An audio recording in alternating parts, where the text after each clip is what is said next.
親愛的各位同學們，大家好，歡迎來到 HSK 5級的考前輔導系列課。我們之前已經說過了很多關於名詞、動詞、形容詞等不同的詞性的詞應該怎麼寫句子，對不對？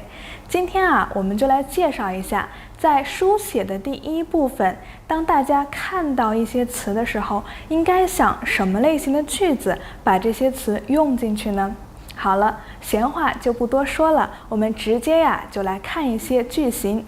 今天的句型不多，因為老師想你們在書寫的第一部分只需要寫夠多少字呢？還記得嗎？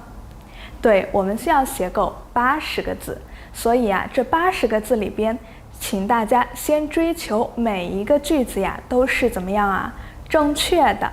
我們5個詞呢都用到了，每個詞都在這篇小短文當中都用到了。接着你再去追求，你是不是寫了一些漂亮的句子，用了一些比較複雜的句型？所以今天就給大家介紹幾個不是很複雜，但是比較好用，同時呢，怎麼說也是一個提分的一些好句子。一起来看一下第一个，我们说最常说的句子就是把字句。把字句真讓人頭疼，各種各樣的用法，是不是在這裡不需要大家把那麼多的句型全部都記住，我們只需要記住最簡單最基本的那一個句型，那就是主語後邊加把，引出句子的賓語，然後是這個動作，也就是我們的動詞。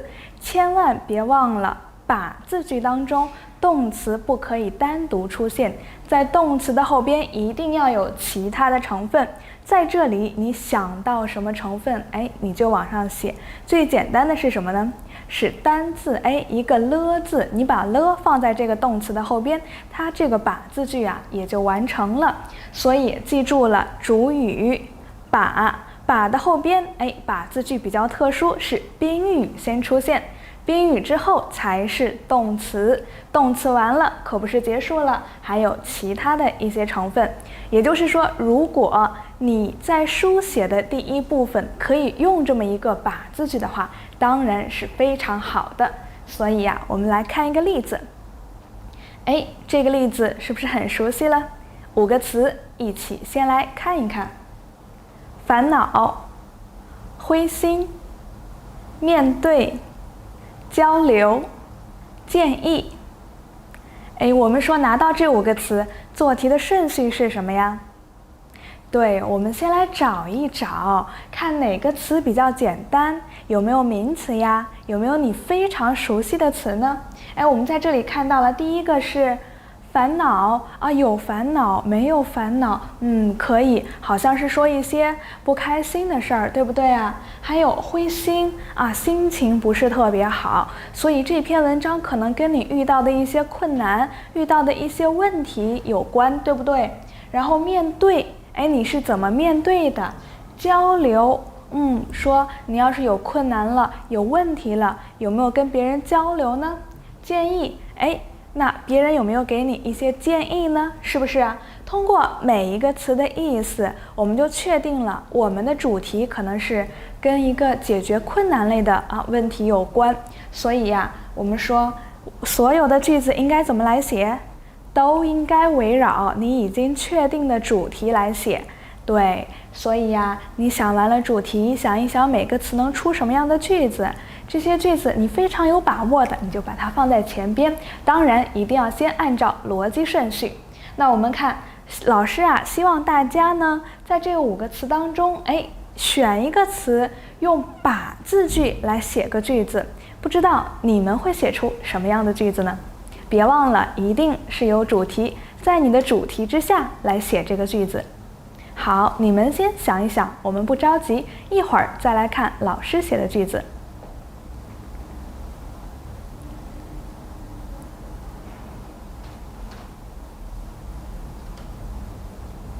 不知道大家想的怎麼樣了？如果還沒有想好，摁一下暫停鍵一會兒再來聽老師講。好，我們在這裡一起來看一看。把後邊呢是一個賓語，對不對？我們說哪個詞可以當賓語呢？对呀，我們的煩惱是不是啊？可以說把煩惱怎麼樣啊？把煩惱忘掉，把煩惱丟掉，是不是？這樣的句子啊都是可以的。而且把字句啊一定會成為你的一個加分項。你用把字句，而且用對的話，老師一看，語法應該不錯。但是在這裡還是要提醒大家啊，把字句好歸好，前提一定是怎麼樣啊？要把它用對了。如果你還是不熟悉把字句，去聽一聽寫作第一部分的課程，有單獨介紹把字句的課程。如果聽完了之後還是覺得老師，我認為把字句比較難，我不想用，可以在這裡這節課只是說，如果你有能力，告訴大家你可以用這樣的句子。如果你覺得怕犯錯誤，怕扣分，你自己來選擇。好，一起來看一看老師給你的句子吧。一起來讀一讀。不要總是把煩惱放在心上，要學會把煩惱丟掉。討論的是什麼？討論的是煩惱。面對煩惱的時候，老師寫了個句子，告訴你應該怎麼做。來，一起看一看。首先呢是不要，告訴你不要怎麼做呀？不要總是把煩惱後邊的動詞放哪兒了？放在心上。對，不要啊，總是把這個煩惱放在你的心裡邊，總是去想它。那老師說，寫句子想寫長句子，有一個好的方法是什麼？正着說一說，反着說一說，是不是？兩個小句湊一個長句子。說完了反的，我們來正着說。那不這麼做，你應該怎麼做呢？要學會什麼？把引出來我們的宾語煩惱，把煩惱怎麼樣？丟掉，扔掉它，不去想。面對煩惱的時候，如果它真的讓你很煩心，直接忘掉它。所以這是給你的第一個句子。反着說一說，正着說一說，用到了把字句，是一個2個小句組成的長句子。再來看第2個例句，把成功看得太重要，失敗的時候就會灰心。我們說呀，可能是你遇到困難了，你會灰心。那什麼時候你也會灰心呢？不光是遇到困難，還有可能你這件事情不順，你努力了，但是沒有成功，對不對呀？有的人呢，面對失敗的時候就會灰心；有的人呢，恰恰相反，面對失敗的時候，他怎麼樣？總結經驗教訓，繼續努力。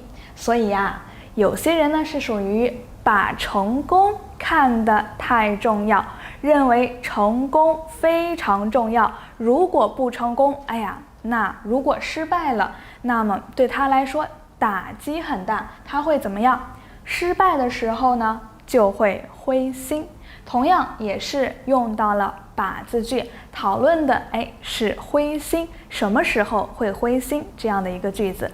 這2個例句同時都用到了把字句，其實也不是特別難。第一個後邊是一個動詞介詞的短語，對不對？放在心上。然後把煩惱直接補充說丟，丟的結果是什麼？掉了，對不對？把它丟掉。第2個呢是 verb 加的，再加形容詞這樣一個動詞短語，都把它歸在其他成分裡邊。也就是說，再強調一點，書寫或者是你在排序的時候，一定要先記住這個最基本的句型，主語把後邊是先賓語後動詞，動詞完了還有其他成分，一定要把這個句型牢牢記熟了，然後你再看一看其他成分到底給你的是一個什麼樣的結構。好，這是老師介紹的第1個句型，把字句。說完了把字句，它有一個好朋友，也就是基本上所有的把字句都可以变成什麼句呢？对，基本上所有的把字句我們都可以把它變成被字句，表示一個被動，對不对啊？那被字句的句型是什麼呢？跟把字句相比，它就比較簡單了。一般來說呀，在把字句當中，或者說在一個句子當中，當賓語的那個詞到了被動語態，它就應該怎麼樣？在被字句裡把它放在一開始，說的就是它，說它被怎麼樣了，對不對？被後邊是原來句子的主語，之後再加一個動詞或者動詞短語就可以了。這是一個簡單的句型，請大家記住了。那我們同樣看完了句型，一起來看一看，這麼抽象的一個句型到底應該怎麼用呢？給大家一個例子，還是5個詞，來自我們的真題。第一個壓力，第二個適合，第三個緩解，第四個樂觀，第5個偶然。我們說呀，拿到5個詞，首先相信啊，現在已經聽得耳朵磨出了茧子，是不是？先看一看哪個詞熟悉。壓力很好，壓力。還有呢，樂觀是不是也比較簡單呢？說可能啊，那我們這個小段落80個字說的主題應該是什麼呢？往哪兒靠一靠呀？跟壓力結合一下。可以說我們呢討論一下，面對壓力的時候應該怎麼辦？或者你在學習生活當中有沒有遇到過壓力呢？你是怎麼解決這個壓力的呢？你找到適合自己的方法了嗎？你學會緩解壓力了嗎？你是在一開始就知道怎麼緩解呢？還是一個偶然的機會你才知道應該怎麼做了呢？面對壓力的時候我們應該怎麼樣？我們還應該有一個樂觀的心態，這樣在壓力這個主題之下，5個詞都有了跟它相關的句子，然後按照你的邏輯順序，按照你對每個詞的把握程度排一排序，邏輯順序要優先呢。最後來寫一個句子，對不對？在這裡呀，規定了想讓大家試一試怎麼用被字句來寫句子。我們說主題是壓力，5個詞都給你了，你隨便挑，隨便選，但是選的这個詞啊，要給它放在被字句裡邊使用。好，現在呢，請大家想一想吧。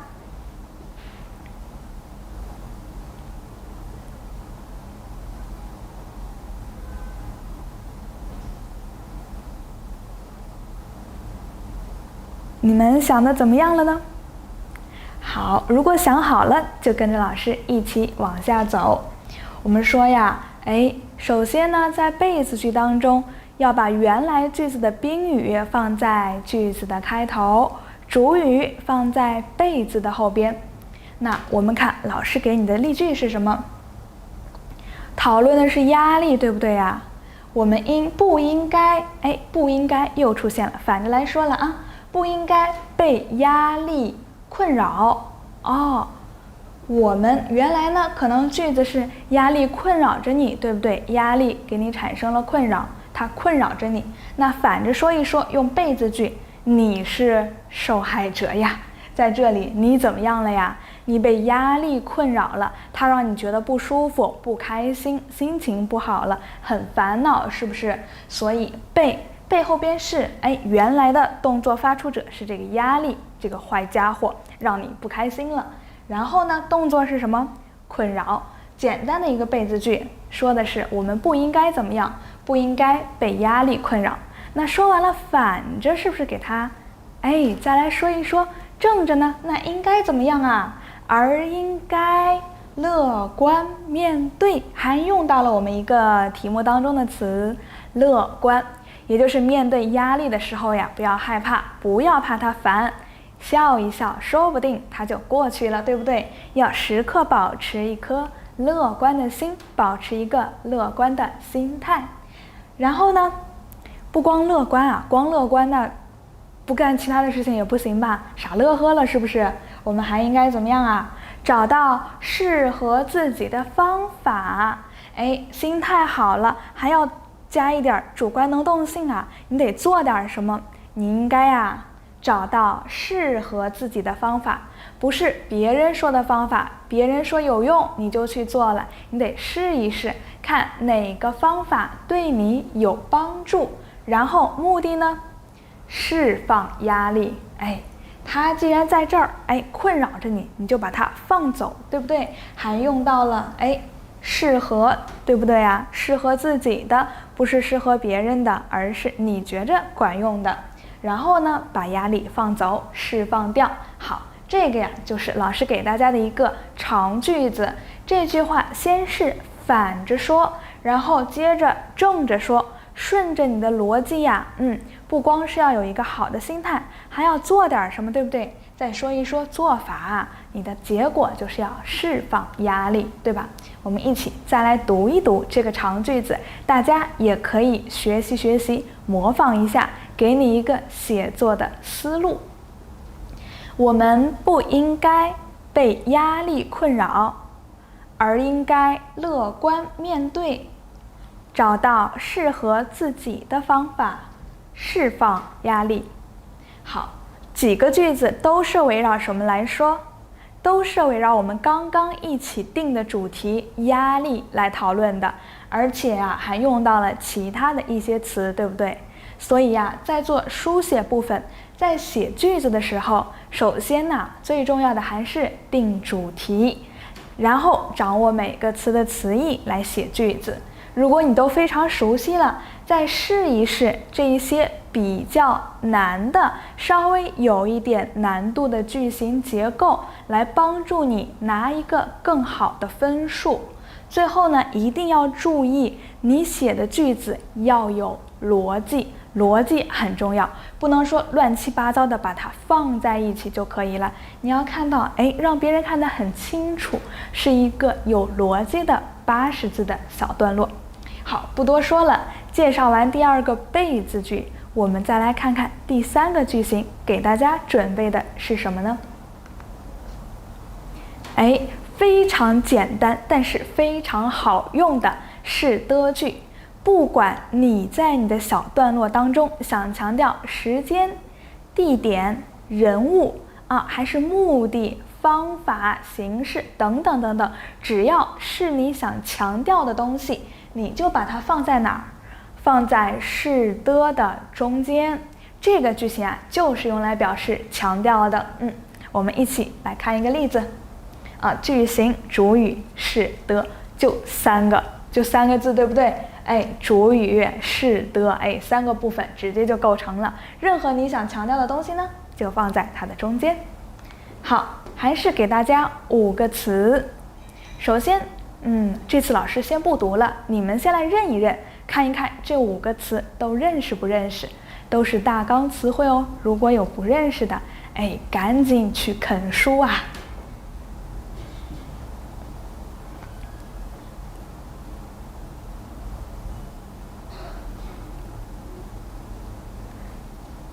5個詞大家怎麼樣？讀完了嗎？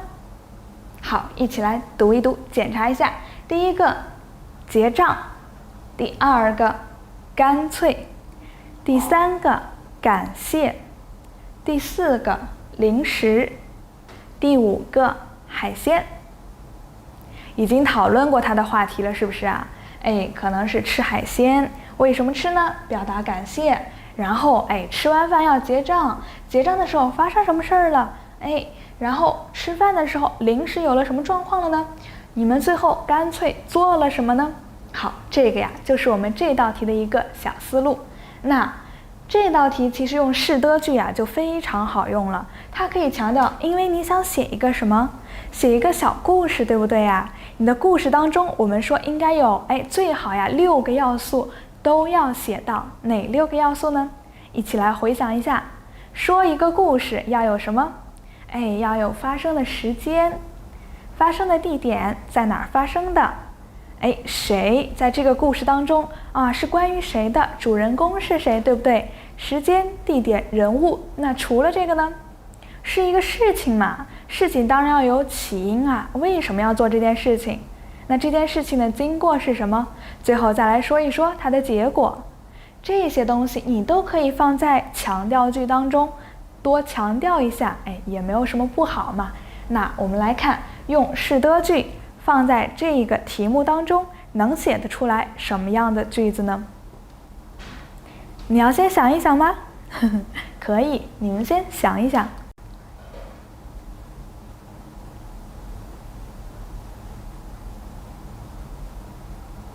大家想的結果怎麼樣？一起來看一看吧。老師寫了，句子不多，只是給大家一個參照。相信你們可以寫得出來更豐富的句子。第一個，樓下的那家海鮮是最有名的。說要去吃海鮮，吃哪家呢？吃樓下的那家吧。為什麼呀？因為樓下的那家海鮮是最有名的。強調的是什麼？強調它很重要，不是重要，是非常有名，它非常受歡迎，對不对？所以第一個句子說的是這個事情發生的地方，樓下，發生的為什麼要去樓下呢？發生的原因，因為它很有名。好，再看第二個例句，一起來讀一讀。由於我忘記帶錢包了，最後是朋友結賬的。我們一起來看一看說了個由於，由於是什麼呀？是一個關聯詞，那它後邊引出的是什麼呢？是一個原因，非常好。原因是什麼？我忘記帶錢包了。這個故事發生了一個故事。最後呢是朋友結賬，結果呢是朋友結賬。為什麼？是因為我忘記帶錢包了。說完了原因，說結果。說結果的時候，我強調一下，最後是朋友結賬的。說結賬的人是誰呀？強調這個人是朋友，所以把朋友結賬這個動作放在是得句當中，這樣就出來了我們的第二個句子。再來讀一遍。由於我忘記帶錢包了，最後是朋友結賬的。你可不可以接着往下寫呀？非常好，可能是昨天吃飯的時候，由於我忘記带錢包了，最後是朋友結賬的。為了表達對朋友的感謝，我打算請他吃海鮮。聽說樓下的那家海鮮是最有名的，所以我們乾脆決定去樓下吃海鮮。吃海鮮的時候，朋友臨時有事兒，我們不得不打包帶走了。老師說的挺快的也是臨時想起來怎麼把這個故事給它說完整了。在剛剛說的時候把5個詞呢也都用到了，具體的字數還真的沒數。大家如果想數的話，翻回去再聽一听，看看老師剛剛說的那個小短文。所以說圍繞的一個主題很容易把這些詞都串起來，串的時候要有什麼？有邏輯，對吧？這個也是反复強調的。好，這個呢是我們的第3個句型，是得句。那第4個我們一起來看一看，還有一個可以提分的亮點就是你可以用一用比較句對不对？比较句最簡單的用個比字嘛，比一下兩者之間哪一個更好。比如說我們的句型先告訴大家 A 和 B 比 A 比 B 後邊能加什麼呢？可以加动詞或者形容詞，再加的，再修飾另外一個形容詞。在這裡不是給大家最簡單的比較句，是一個相對來說稍微複雜一點點的結構。為什麼放這個呀？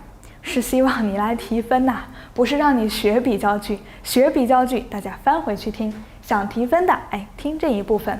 我們看還是我們之前說的那個例子，5個詞不念了，因為已經剛剛說過了，是不是說你們自己看一下，給你5秒鐘的時間。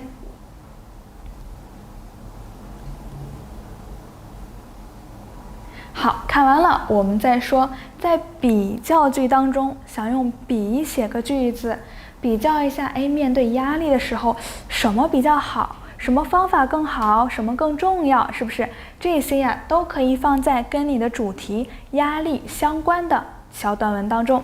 那看一看老師給你寫了哪些句子呢？第一個寫的句子可能稍微有點複雜，因為是要提分嘛。大家可以寫一些稍微用詞簡單的句子先来看一看，樂觀面對壓力比忍受壓力重要的多。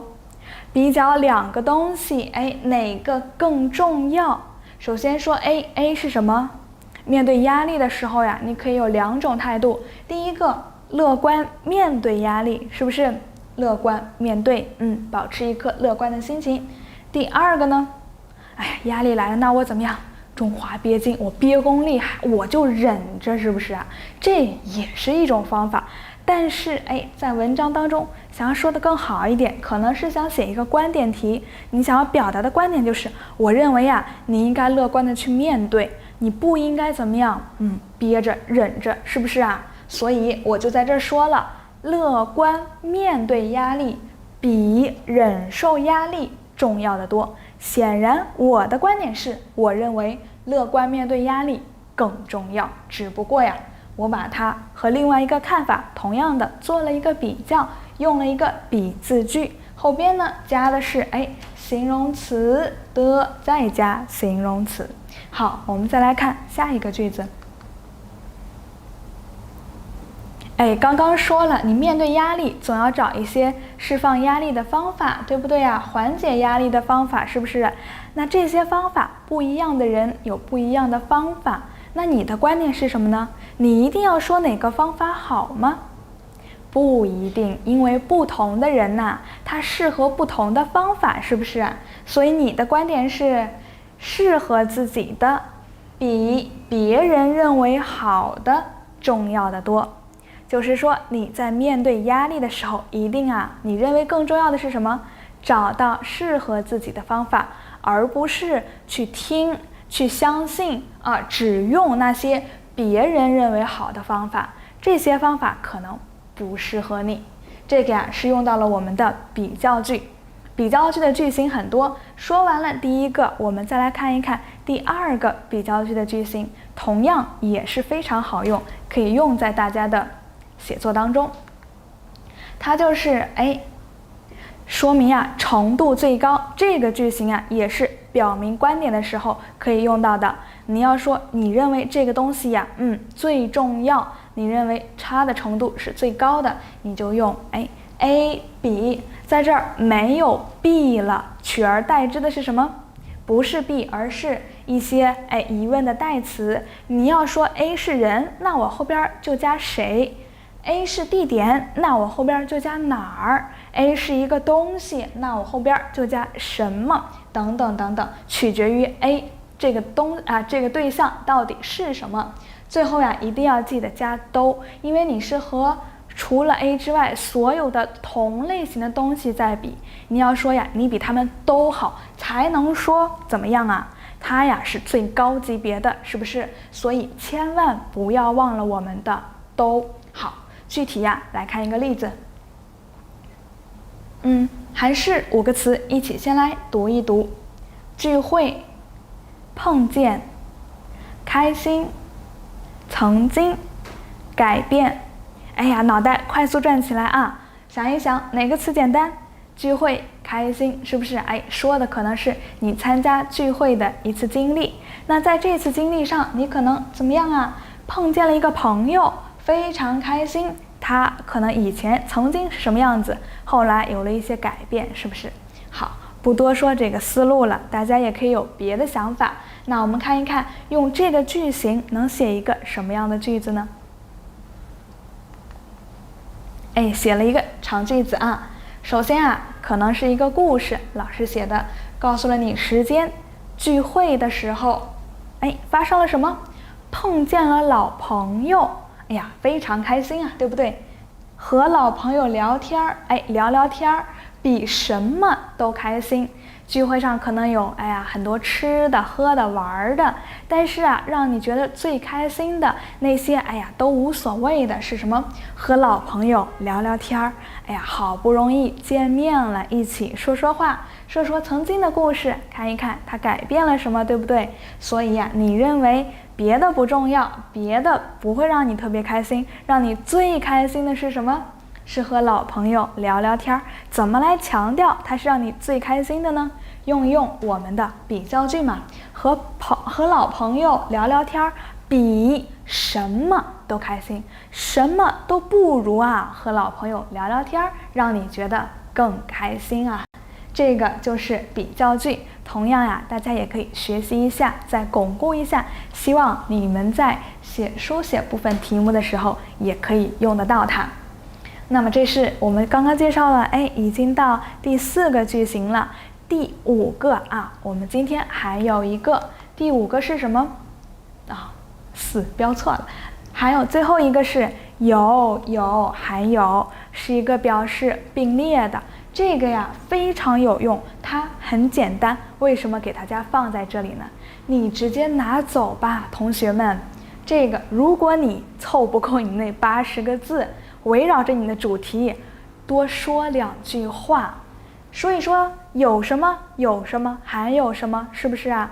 只要你能想到的那些名詞，發生的那些故事，是不是都可以呀？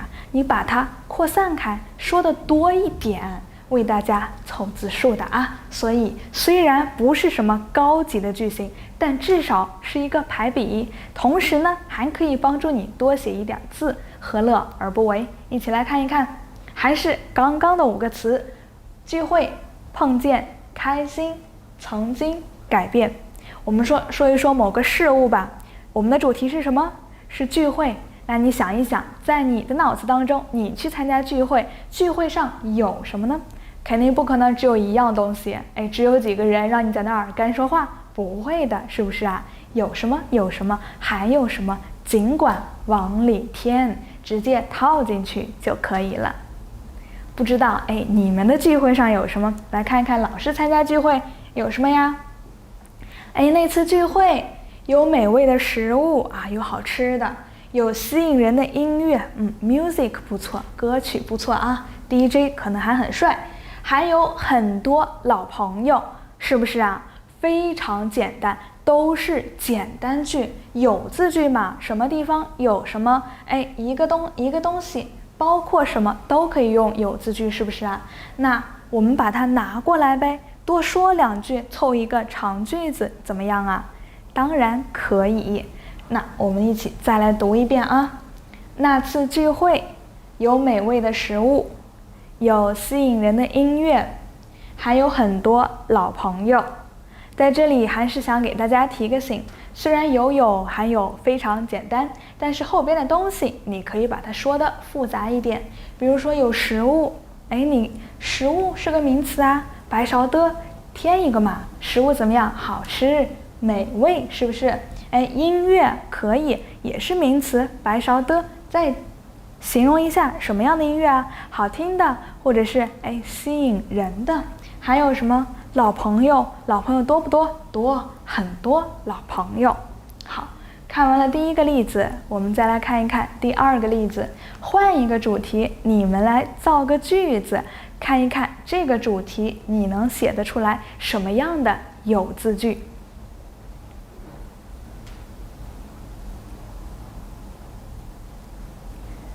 好，5個詞一起讀一讀：報名、資料、計劃、刻苦，還有實現。能說的還挺多。為什麼我沒有報名啊？說一說報名的情況啊，有什麼樣的人？然後資料，報名要提交資料。提交資料的時候有哪些資料需要提交啊？是不是資料也可以有個人資料，有學習資料等等等等。那計劃呢？我的計劃也有很多啊，有 A 有 B 還有 C， 是不是都可以放在我們的有字句裡？在這裡請大家發揮你的想象力，多想2個句子。老師呢給你一個關於報名的例子。報名的人很多，有大學生，有已經工作的人，還有退休的老人。可能是去報名參加一個什麼樣的考試了，對不對呀？或者說報名參加馬拉松比賽啊？那參加的人有什麼類型呢？有學生啊，在讀的學生，已經工作的人，還有退休的老人，各式各樣的不同的工作的不同職業的人都有，放在我們的有字句裡，是不是就把它說得更豐富了呀？好，這個就是跟大家分享的最後一個簡單但是好用，而且還能提分湊字數的句型，那就是有还有。好，記住了嗎？希望你們考試的時候可以用到它。好，看完了这些句子，我們最後呀再跟大家強調一點，就是說大家在寫作書寫的時候一定要注意什麼？它是一個細節，可能你覺得無關緊要，但其實呀，老師也是會影響到老師給你的分數的，那就是標點。那在一篇小短文當中，一般呢大家可能會用到的標點就是逗號、句號，這個是最常用的。有的人呢可能想用一個反問句，還會用到問號。那你要想表達強烈的感情的話，也可以使用一下感嘆號。如果你有引用的句子，你一定要加雙引號。光看沒什麼感覺，就是一些漢字在那裡擺着。那我們拿一道題目來練練手吧。給大家5個詞：鄰居、照顧、熱心、輪流、困難。看到這5個詞想到了什麼樣呢？是容易寫觀點呢，還是容易寫故事啊？這個肯定是容易寫一個故事，對不對啊？關於鄰居的，鄰居怎麼樣啊？鄰居照顧你。熱心呢，是一個熱心的鄰居，也可以你照顧鄰居，你非常有熱心，對吧？怎麼照顧啊？輪流照顧。那應該就是鄰居照顧你了。你可能在生活上遇到了一些困難，家人又不在身邊，所以需要鄰居照顧。鄰居有很多，他們都很熱心，他們呀經常怎麼樣輪流照顧你。今天呢是101的房間的人照顧你，明天102，後天201，是不是啊？等等等等，一人一天嘛，輪流照顧你，這樣鄰居也不太累。所以呀，我們說可以寫一個小故事。小故事當中呢，6要素：時間、地點、人物、事情的起因、經過、結果，能寫的盡量都寫上。好，說完了，我們主要的是什麼？通過這道題呀，看一看標點怎麼用。我們一起來看。老師寫了一個87個字的小短文啊，我們從頭看到尾。記得上中學那年，我的腿受了傷，連走路都有點困難。第一個句子，完了，我加了一個什麼？句號。我們拆開來慢慢看啊。記得上中學那年，說的是什麼？發生的時間，發生了什麼事情呢？我的腿受了傷啊，受傷了，又是逗號，還沒說完啊。連走路都有點困難啊，走路都很難，看來傷的很嚴重。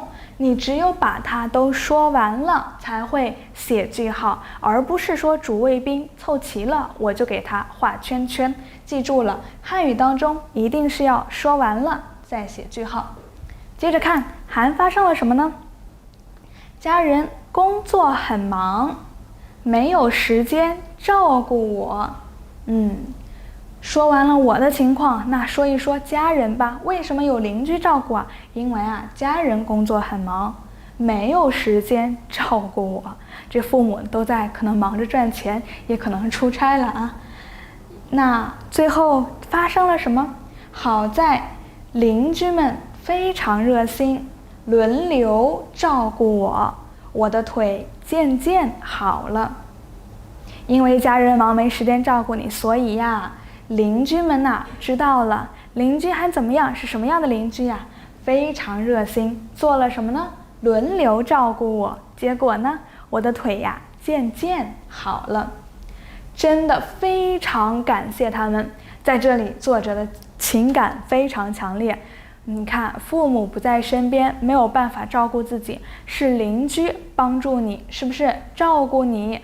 讓你的腿，讓你受傷的那條腿呀，慢慢的好起來了。所以你真的非常感謝他們，對不对啊？你看，真的也是用來強調語氣的。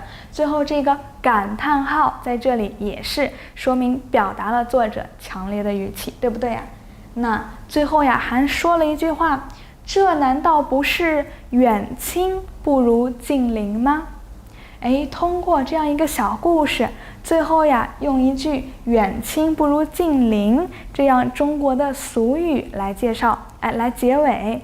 結尾部分呢，還用到了反問號，反問你，這難道不是嗎？顯然就是，哎呀，這就是所謂的什麼呀？中國人常說的遠親不如近鄰，親人在遠方，還不如那些在身邊的鄰居比較好，是不是？鄰居可能對你的幫助更大。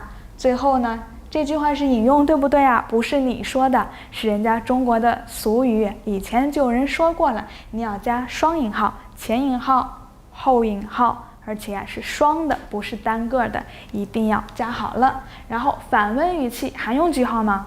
當然不用了，我們用什麼？用問號。所以這個就是標點啊，大家一定要重視一點吶，不要從頭逗到尾，最後畫一個圈圈，千萬不要這麼寫，一定是怎樣？逗號逗號，我的句子3個小句子，我的意思說完整了，說完了，我再來寫句號，寫完了句號，如果我表達強烈的語氣，我用感嘆號；我引用了別人的話、成語等等，我用雙引號。最後，如果你是問句，一定要加問號。所以呀，這就是給大家一個例子，幫大家複習一下標點符號，對你們來說都不是難事兒，但是啊，要重視一點吶。好，今天的課程呢，到這裡就結束了。最後呀，祝大家怎麼樣？考試順利，一切都順利。我們下節課再見。